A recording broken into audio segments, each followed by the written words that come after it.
No family trip is complete without Banter, Bolero, and Bánh Chả Lụa. Written by Uyên Đỗ, graphic by Uyên Đỗ. This audio article is part of Vignette, a series by Saganier. Vignette is a series of tiny essays from our writers where we reflect, observe, and wax poetic about the tiny things in life. Every time my extended family took a trip, it looked more like a mass exodus than a holiday. Backs teetering, arms overstuffed, and enough supplies to survive a small apocalypse.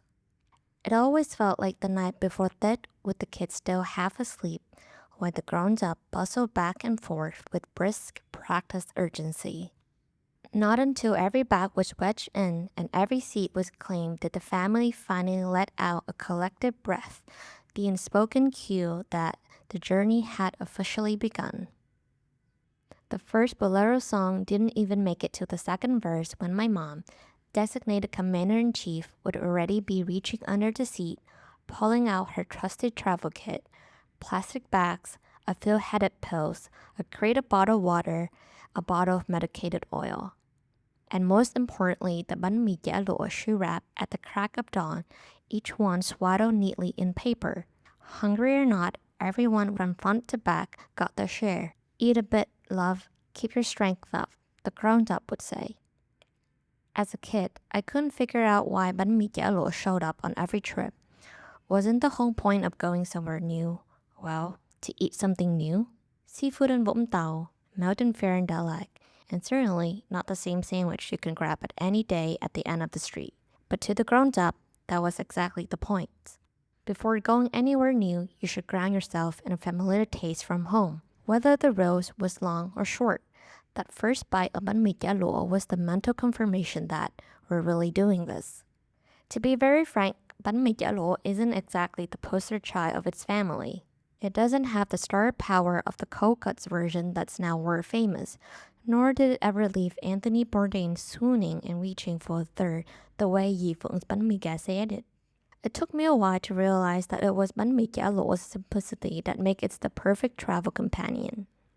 Just a few quick slices of pork chả, evenly cut cucumber, and a dash of salt and pepper could provide enough starch, protein, and fiber to stand in for a proper home-cooked meal. Sure, butter, pâté, sumai, grilled pork, those are culinary treasures in their own right. But in the cramped, jostling, sun-baked space of a long-distance coach, they had all the makings of a minor tragedy.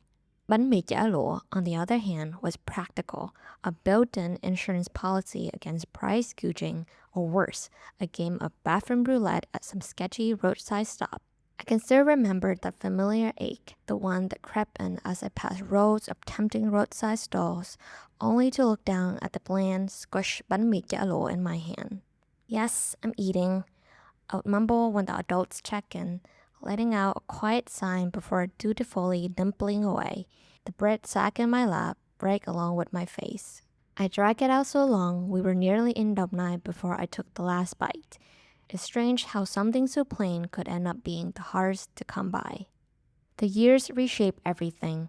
Children left home, siblings drifted, and the once lively household grew still. As our family finances grew more comfortable, our vacation stretched farther to places only reachable by air, and planes with the sterilized, orderly routines didn't really leave room for anything homemade.